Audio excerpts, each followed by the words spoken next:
un immense plaisir et une émotion toute particulière que nous nous retrouvons aujourd'hui pour honorer Monsieur Boualem Sansal. Voilà, et pour saluer avec un immense soulagement l'annonce de sa libération intervenue il y a quelques heures à peine. Voilà, c'est quand même une très belle surprise dans l'agenda d'aujourd'hui. Je salue tout particulièrement Madame la Ministre Noëlle Lenoir, présidente du Comité international de soutien à Boualem Sansal, Monsieur l'ambassadeur honoraire Xavier Driancourt, qui malheureusement n'a pas pu venir, étant en plateau actuellement, Monsieur Arnaud Benedetti, fondateur du Comité international de soutien à Boualem Sansal, évidemment la fille de Boualem Sansal, Madame Sabea Sansalova, qui va nous rejoindre dans quelques instants en vidéo depuis la Tchéquie. Et évidemment, je salue toutes les personnes présentes, les professeurs, les membres du comité pédagogique, Hubert Coudurier devant moi, et bien d'autres, Dominique Artus et les professeurs de l'école. Voilà. Votre présence ici témoigne d'un engagement constant et courageux en faveur de la liberté d'expression, de la dignité humaine et de la défense de ceux qui, comme Boualem Sansal, ont choisi de ne jamais se taire face à l'injustice. Aujourd'hui, c'est un homme libre que nous célébrons, libre mais marqué par l'épreuve, libre mais plus que jamais porteur d'un message français, un message surtout universel. Boualem Sansal n'est pas seulement un penseur ou un écrivain, il est une conscience. Son combat, son œuvre et son courage ont transcendé les frontières et rappelé au monde entier que la littérature peut être un acte de résistance, un cri d'humanité. Depuis son arrestation arbitraire et sa détention à la prison de Coléa à Alger, son nom est devenu le symbole de la liberté bafouée. Sa libération aujourd'hui est une immense victoire, celle de la mobilisation, de la solidarité, de la conviction que la vérité finit toujours par franchir les murs et les grilles. Le comité que vous représentez a œuvré sans relâche pour que cette voix ne s'éteigne pas. Et grâce à votre détermination, cette voix résonne aujourd'hui plus fort que jamais. À l'ESJ Paris, qui depuis plus près de 30 ans forme des femmes et des hommes épris de liberté, nous avons souhaité que cet amphithéâtre, lieu de débat, de réflexion et de libre parole, porte désormais le nom de Boualem Sansal.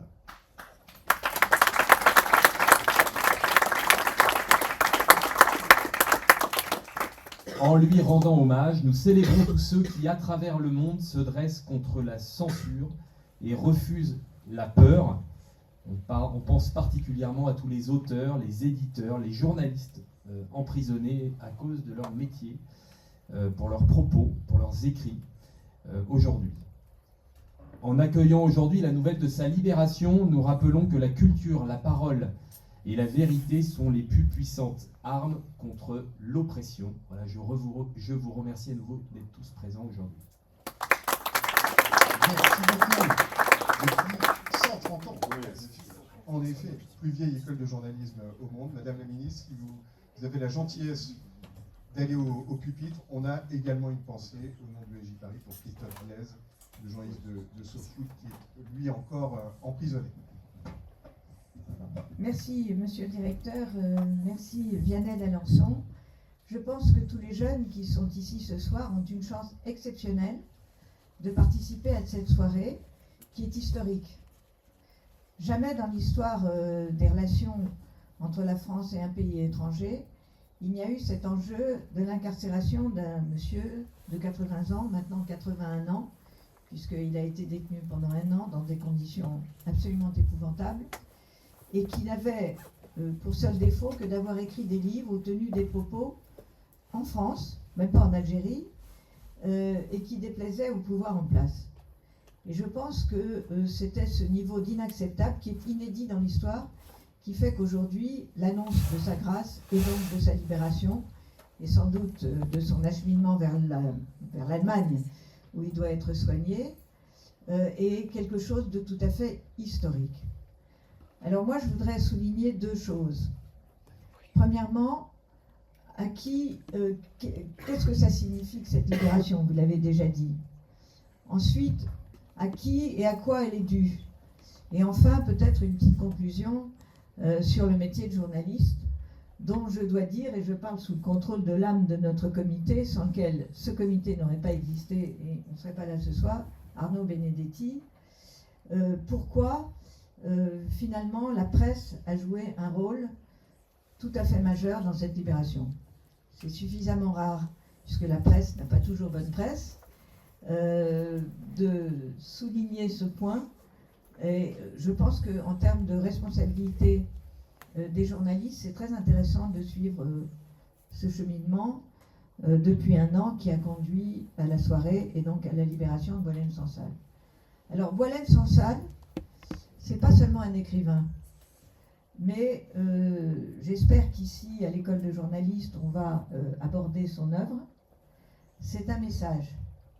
Moi, je ne suis pas mystique, mais je sais pas, il m'est venu à l'esprit que c'était un peu comme un messie. Peut-être pas le messie, on ne va pas créer une nouvelle religion, bien qu'ici ce soit le temple de Boualem Sansal, mais un peu un messie parce qu'il nous a transmis un message.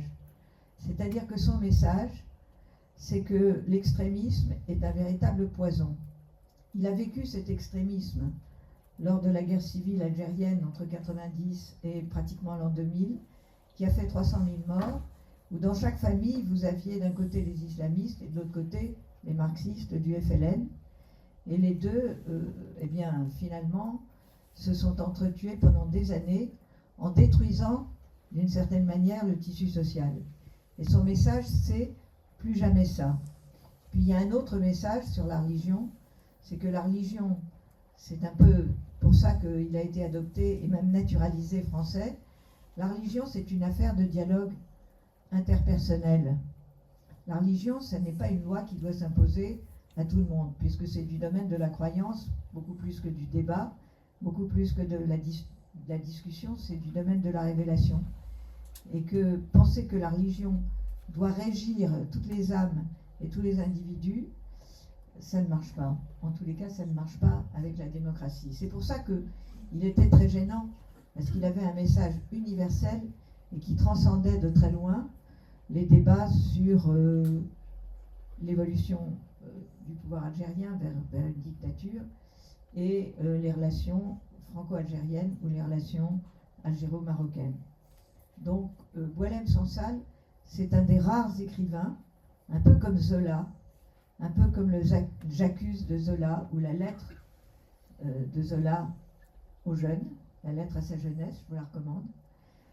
C'est un message pour savoir se conduire comme un homme ou comme une femme digne de l'humanité.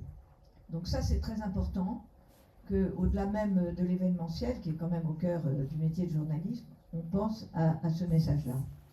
Deuxièmement, et là je parle aussi sous le contrôle d'Arnaud, on a été un peu gêné pendant toute cette année d'une certaine tentation de politiser toute l'action qui est menée ou qui a été menée pour la libération de Boualem Sansal. Première chose, il y a eu quand même une mobilisation qui, dans le contexte d'une France qui est un peu déconstruite, comme dirait Madame Rousseau, ou désarticulée ou fragmentée, il y a quand même eu une mobilisation qui a transcendé beaucoup de courants politiques. Et je trouve que c'est assez remarquable dans l'époque actuelle. Alors c'est vrai que Madame Rima Hassan a systématiquement voté et milité contre la libération de Boualem Sansal, qui est censé, d'ailleurs encore dans la presse algérienne, être un agent du Mossad, un agent des services secrets français, un agent des services secrets marocains. C'est très rare pour 3 services secrets d'avoir un même agent, mais enfin, c'est ainsi qu'il est dépeint. En dehors des mouvements extrémistes, justement, il y a quand même eu, même si son message plaisait plus à, disons, une partie de l'échiquier politique qu'à une autre, il a quand même été soutenu, et soutenu au plus haut niveau. Les 2 anciens présidents de la République sont membres de son comité de soutien, et je dois dire que Nicolas Sarkozy a quand même œuvré pour essayer de nous aider. Les 2 présidents du Sénat et de l'Assemblée nationale ont milité, ont œuvré et ont agi ensemble, en contactant ensemble beaucoup d'interlocuteurs étrangers, dont d'ailleurs les Allemands. Et M. Larcher lui-même, à titre personnel, avec le gouvernement français, a contacté, a vu et a sensibilisé le pape Léon XIV à la cause de Boualem-Sansal, ce qui n'a pas été sans effet, je crois savoir. Et puis vous avez eu à peu près la moitié du Sénat et un tiers de l'Assemblée nationale qui s'est rassemblé autour de cette cause, ainsi que le Parlement européen, avec des résolutions très fermes pour sa libération immédiate. Elle n'a pas été immédiate et inconditionnelle. Nous espérons qu'elle est inconditionnelle, mais on n'en sait rien pour l'instant. Vous avez eu quand même, vis-à-vis de l'Algérie, un tournant politique. Alors certains diront que ça a été défavorable, d'autres diront le contraire, précisément à cause de cette politisation et de cette instrumentalisation pour des raisons de politique purement interne, d'une part à l'Algérie et d'autre part à la France. Mais nous considérons que les actions qui ont été menées, d'une part pour faire pression, c'est-à-dire nous en premier lieu, pour que le cas et la cause de Boualem-Sansal ne tombent pas dans l'oubli. Le ministre de l'Intérieur qui a voulu faire pression, les parlementaires qui ont remis à l'ordre du jour la question de la dénonciation, ou en tous les cas de la révision de l'accord franco-algérien de 68 sur les visas, sur l'entrée et le séjour des Algériens en France. Et également pour faire pression tous les prix qui ont été de manière très solennelle attribués à Boualem-Sansal, ça a beaucoup joué un jeu. De l'autre, un rôle très important. Et de l'autre côté, vous avez eu ce qu'on appelle la diplomatie, qui elle est beaucoup plus discrète, voire secrète, qui a joué son rôle, et une coopération entre la France et d'autres pays d'ailleurs que l'Allemagne. Et c'est l'Allemagne qui, en affichant cette démarche, qu'elle tenait depuis de très longs mois, mais qui avait été déçue puisque le gouvernement allemand avait eu des assurances de libération de Boualem-Sansal le 5 juillet dernier. Comme ils avaient été déçus, ils ont augmenté la pression en publiant la démarche auprès du gouvernement algérien. Et le gouvernement algérien a cédé. Alors il y a de multiples raisons, et pas seulement parce que M. Tebboune se fait soigner, non pas en France comme beaucoup de hiérarques algériens, mais plutôt en Allemagne. Et il dit lui-même que ce sont les médecins allemands qui lui ont sauvé la vie lorsqu'il a eu un Covid extrêmement sérieux. À Berlin, il a été soigné. Mais aussi, comme vous le savez, ou si vous êtes journaliste, vous devriez le savoir, ou vous le saurez, l'Allemagne a beaucoup aidé le FLN. Les socialistes allemands ont financé et ont envoyé des armes au FLN pendant la guerre contre la France, la guerre d'indépendance d'Algérie. Et depuis lors, il y a des contacts politiques très étroits, des souvenirs évidemment de cette époque, et aussi des relations économiques étroites. Alors pour conclure, qu'est-ce que ça veut dire pour les journalistes ? Je trouve que, alors il y a eu, je citerai CNews, je citerai Europe 1, il y a eu un relais qui a été pris, malheureusement, des chaînes publiques par un certain nombre de chaînes privées pour tenir la cause de Boualem-Sansal en haut de l'agenda politique. Avant, de mon temps, quand j'avais votre âge ou un peu plus, c'était plutôt les chaînes publiques qui parlaient des otages au Liban à peu près tous les jours. Mais peu importe, la presse a joué son rôle, et je dois dire que la presse, pour une fois, n'est pas trop entrée dans le jeu de la politisation extrême, c'est-à-dire pour pouvoir augmenter les divisions entre Bruno Retailleau, qui a joué un rôle majeur, et Jean-Noël Barrot, qui lui a sans doute joué son rôle un petit peu plus discret, puisqu'il est à la tête de la diplomatie française. Donc pour conclure, je pense que la première responsabilité du journaliste, c'est les faits, c'est la vérité, parce que les faits, c'est du domaine de la vérité, et puis après, c'est l'interprétation des faits. Et franchement, un grand merci aux journalistes actuels, et puis un merci, j'espère, aux journalistes futurs. Vous avez la chance d'être une école qui va être la meilleure école européenne, et je pense que malheureusement, il y aura certainement d'autres causes à défendre, et vous aurez aussi certainement un rôle à jouer. Alors bonne chance pour vos études, et merci de votre accueil. Merci Madame la Ministre. Arnaud Benedetti va rester assis, parce qu'il a bien donné là aujourd'hui une première réaction. Qui aurait pu se dire qu'en quand on vous a contacté il y a 1 mois et demi, 2 mois, pour baptiser cette salle aujourd'hui, qui aurait pu se dire que ça allait correspondre avec cet agenda très heureux? Il y a 1 mois ou 1 mois et demi, je pense, ou 2 mois peut-être maintenant que vous m'avez contacté, je n'imaginais pas que le dénouement serait aussi rapide et se déroulerait à cette date. Ceci dit, Noël le sait bien aussi, nous avons vécu depuis 1 an des phases alternant, des phases d'espoir et des phases de découragement, même si le comité de soutien n'a jamais été découragé, sinon il ne serait pas un comité de soutien. Mais c'est vrai que chaque fois qu'on nous annonçait une possible libération de Boualem Sansal, les propres capteurs que nous avions, nous, notamment du côté algérien, et voire du côté français qui connaissent bien la situation en Algérie, infirmaient l'excès d'optimisme qui parfois pouvait courir sur une libération rapide de Boualem Sansal. Par contre, là, depuis finalement le début de cette semaine, lorsque nous avons pris connaissance de la déclaration du président allemand, tout de suite nous avons pris cette déclaration comme un élément qui était en effet susceptible pour une fois d'entrevoir une sortie du tunnel, parce qu'on imaginait mal que le président allemand s'exprime aussi fortement et aussi publiquement sans avoir quelques éléments concrets côté algérien qui lui permettaient de tenir ce discours. Et on a été conforté, je dois dire aussi, quelques heures après, avec la parution de la dépêche de l'agence de presse algérienne, qui est quand même la voix du gouvernement algérien, qui indiquait que les autorités algériennes allaient étudier en effet la proposition des autorités allemandes. Là, on a considéré pour la première fois que les paramètres objectifs pour une issue rapide de cette situation étaient réunis.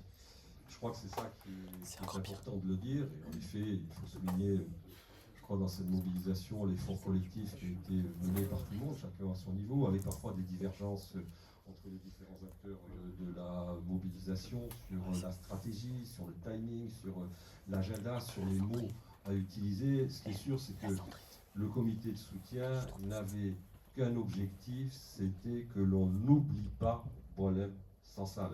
Et je rejoins ce qu'a dit Noël Lenoir, c'est-à-dire que le rôle des médias, en tout cas un grand nombre de médias, mais c'est vrai qu'un certain nombre de médias plus que d'autres, a été essentiel dans cette mobilisation, et ils ont participé aussi à leur niveau à cette issue aujourd'hui heureuse que l'on peut en effet aujourd'hui commémorer avec vous. On va tâcher d'être en visio avec Sabéa Sansal dans un instant. Une question purement journalistique. Est-ce que vous avez des nouvelles directes depuis la mi-journée de Boualem Sansal? Est-ce que vous savez où il se trouve, dans quel état de santé il est? Justement, ça c'est un des motifs encore qui est un des motifs d'inquiétude, parce qu'on a finalement depuis le début des éléments très contradictoires qui nous parviennent sur son état de santé. Et ce que l'on sait, c'est que de toute façon c'est un homme âgé qui a 81 ans, qui est malade, qui est traité pour un cancer, et qu'on peut imaginer que les conditions de détention ne sont pas les conditions optimales, qui plus est dans une prison algérienne, pour traiter une pathologie telle qu'un cancer. Les derniers éléments que nous disposions, mais nous n'avons pas pu nous les faire confirmer, nous parlaient d'une fragilisation de son état de santé. Moi, au stade où on en est aujourd'hui, je sais qu'il devrait en principe atterrir en soirée à Berlin, qui va être pris en charge par les autorités, oui c'est ça, ce soir, et qui sera pris en charge par les autorités sanitaires allemandes, et il devrait être transféré à l'hôpital de la Charité. Il va subir tout un ensemble d'examens médicaux justement pour juger et évaluer son état de santé. Sur les rôles dans les libérations, ils sont multiples et complexes comme à chaque fois. On voit que là, ça passe beaucoup par l'Allemagne. On a vu aussi il y a quelques minutes que le président Emmanuel Macron remerciait le président algérien Tebboune. Quel rôle a joué la France? Est-ce que la France en a fait assez pour cette libération? Écoutez, je crois que ce n'est pas le moment peut-être de faire une évaluation de ce qui n'a pas été fait, ou de ce qui aurait dû être fait, ou de ce qui a été fait. À un moment donné, il faudra le faire, mais là, en l'occurrence, ce qui est sûr, c'est que nous sommes très vite aperçus que la relation entre la France et l'Algérie, parce qu'elle est par le poids de l'histoire, rendait extrêmement difficile les marges de manœuvre de la France. Sauf à considérer que l'on utilise un rapport de force qui n'a jamais été utilisé à l'Algérie, contrairement à ce que je peux entendre parfois dans le récit médiatique actuel. Donc à partir du moment où on ne souhaitait pas finalement infléchir le rapport de force très déséquilibré, au moins sur le plan verbal, entre l'Algérie et la France. Il n'y avait qu'une solution, c'était une solution tiers, c'est-à-dire trouver un État médiateur qui, lui, dispose de relations qui ne sont pas grevées par ce point d'histoire comme entre Paris et Alger. Et en effet, l'Allemagne était parmi ces leviers. On avait déjà évoqué l'Allemagne en fin d'année, parce que plusieurs fois, encore une fois, je l'ai dit, la libération de Boualem Sansal a été évoquée et possible, et on savait déjà que l'Allemagne jouait un rôle important. Et on sait très bien que si les autorités algériennes ont préféré remettre aux autorités allemandes qu'aux autorités françaises Boualem Sansal, c'est bien évidemment pour éviter de donner le sentiment de concéder à la France une demande qu'elle effectuait sous différents registres et sous différentes formes depuis un an. Mais l'important, c'est que Boualem regagne l'Europe, et quand il est en Europe, il est déjà en France. Merci beaucoup Arnaud. Si la magie de la technique opère, nous devrions être en ligne avec Sabéha Sansal, qui est à Prague. Bonsoir, est-ce que vous nous entendez bien? Merci infiniment d'être avec nous. Ah oui, je vous entends bien et je vous remercie pour cette invitation. Bon, on vous voit un large sourire. Une question toute simple, qu'est-ce que vous ressentez ce soir au moment où... voilà, qu'est-ce que vous ressentez Je suis très heureuse que mon père est libéré parce que j'étais un petit peu pessimiste. Je suis très heureuse. Je ne fais qu'aujourd'hui, mais j'espère que je le revois bientôt.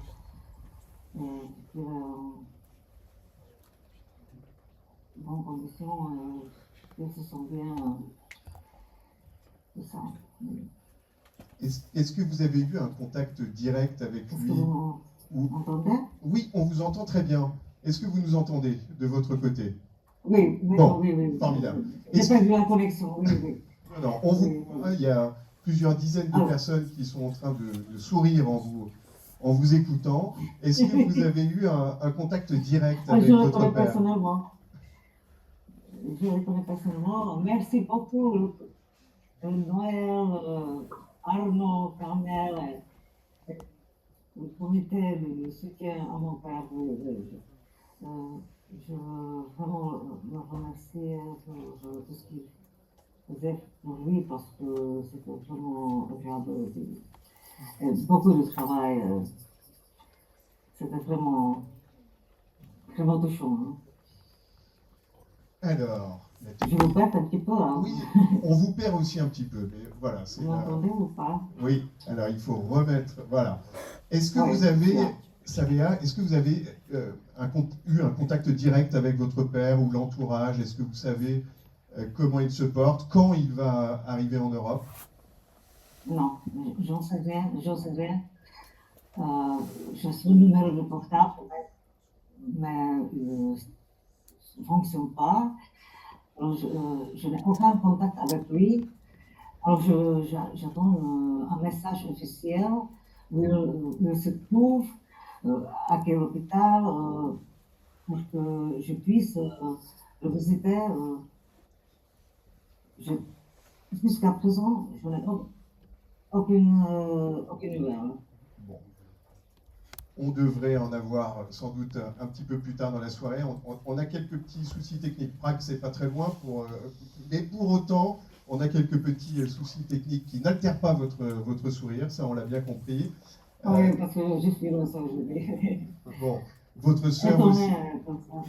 Ouais, votre sœur aussi, et j'imagine toute la famille. Peut-être un dernier petit message à tous les journalistes qui sont dans cette salle ou journalistes en formation. Oui, je voudrais remercier à l'école qui baptisait une salle au nom de mon père. C'est un geste vraiment fort. Je l'admire. Je vous remercie. Merci beaucoup, Sabéha. On va vous laisser passer une bonne soirée. On imagine qu'elle va être très bonne. Et vous entendez les applaudissements derrière. Vous êtes évidemment la bienvenue quand vous quitterez Prague. Vous êtes la bienvenue dans les locaux de l'école. Ah oui, beaucoup plus. Mais je vous entends très mal. Je perds la connexion, mais je remercie tout le monde qui a supporté mon père. Vraiment. C'est nous qui vous remercions et l'essentiel a été dit de toute façon. Bonne soirée et on espère à très bientôt.